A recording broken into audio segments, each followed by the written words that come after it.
Bonjour tous. Alors, comme promis, je vais vous faire un petit podcast avec quelques informations sur la séance tutorée que vous allez faire avec vos tuteurs bien aimés. Vous voyez, ils sont tous là, prêts à vous aider à faire leur maximum pour que vous réussissiez l'examen de méthode numérique. Ils sont là, ils vous attendent dans leur canal. Ne les décevez pas, vous devez être connectés pour la séance tutorée. On compte sur vous. Alors la séance tutorée, elle se composera de 3 missions. Tout d'abord, bien comprendre l'extrapolation de Richardson, la revoir encore une fois, et eux, qui sont des maîtres de la pédagogie, vont vous faire comprendre ce que l'enseignant a mal expliqué. Puis ensuite, voyez, il faudra faire quelques exercices à préparer avant la séance tutorée, c'est-à-dire jeudi, avant la séance de vendredi. Et puis la troisième mission, ça sera refaire, réanalyser, retrouver l'erreur de la méthode de Poule. Donc, pour bien préparer la séance, je vous ai mis des consignes. On recule devant rien. Vous allez sur le site web et sur le site web, tu trouves ici, là, voilà, une nouvelle partie dans les documents et votre enseignant bien-aimé vous a préparé des petites consignes qui vous expliquent exactement ce qu'il y a à faire pour préparer avec soin votre séance d'exercice. Évidemment, pour profiter au maximum de la séance tutorée, pour préparer les questions à votre tuteur, il faut lire les consignes avant la séance. Ne pas oublier, lire les consignes avant la séance. Avant chaque séance tutorée, je vous mettrai quelques consignes. Alors, l'extrapolation de Richardson. Vous avez lu les notes de cours, du moins ceux qui n'ont pas été au cours, et vous remarquez que c'est une formule un peu cryptique. Et vous pouvez vous demander, mais pourquoi l'enseignant il met une formule comme ça avec des fractions compliquées alors qu'on pourrait l'écrire de manière plus simple, comme on le voit dans les transparents et les podcasts. Vous pourriez vous dire, mais pourquoi les notes de cours elles sont un peu cryptiques comme ça? Mais je vais vous dire pourquoi. Pourquoi? C'est parce que les notes de cours sont faites par un enseignant pervers, méchant, vilain, qui fait exprès d'écrire cela de manière un peu abstraite, pour que par vous-même, vous découvriez, vous compreniez comment ça fonctionne exactement.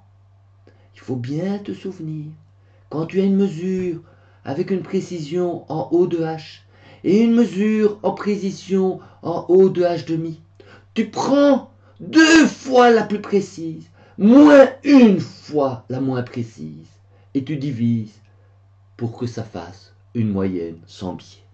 Bien noté, tu retiens ça dans ta petite tête, tu notes ça dans ta petite tête, que regarde, dans l'extrapolation de Richardson, il y a un moins. Avec 2 fois, 2 exposant 2, le plus précis, ici, le plus précis.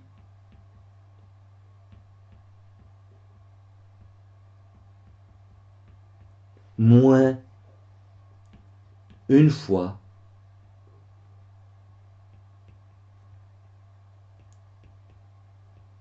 le moins précis.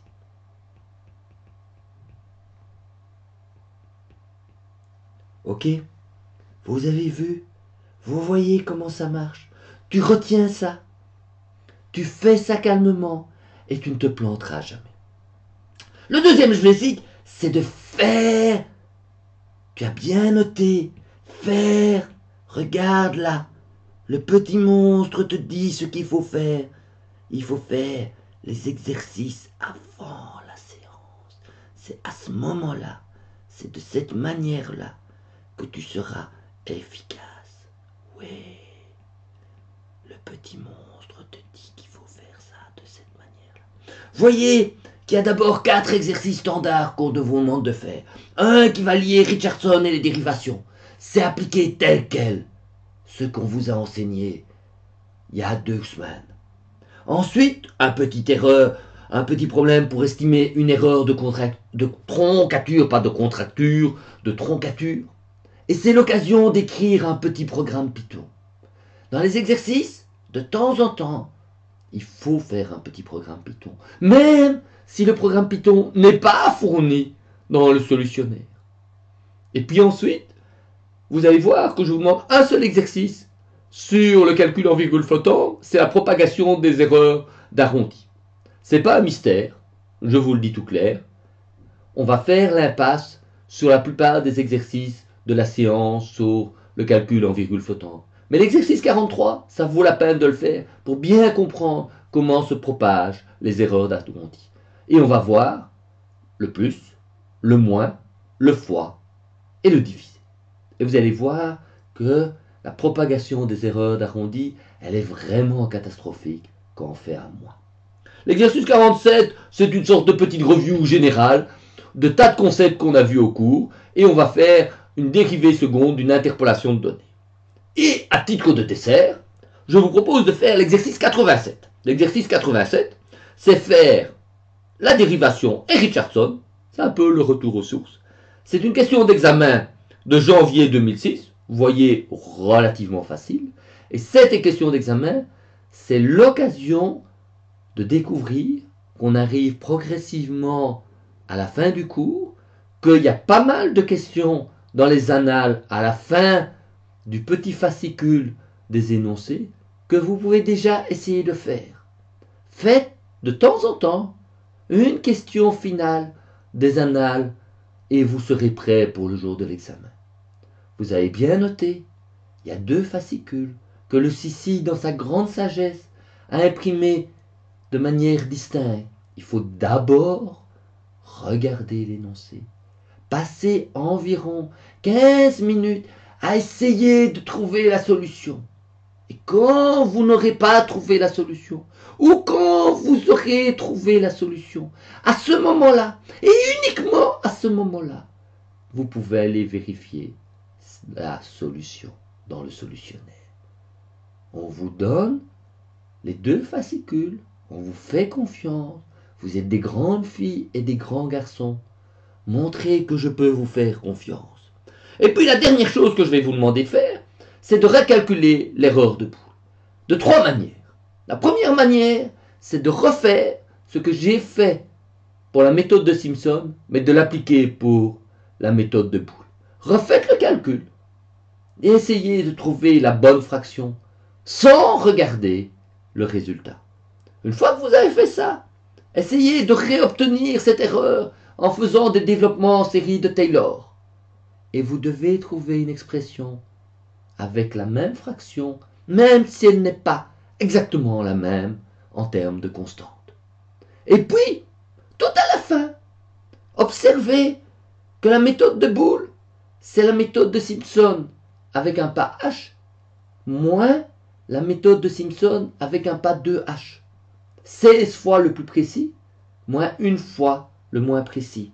La méthode de Simpson avec H, c'est ça, hein?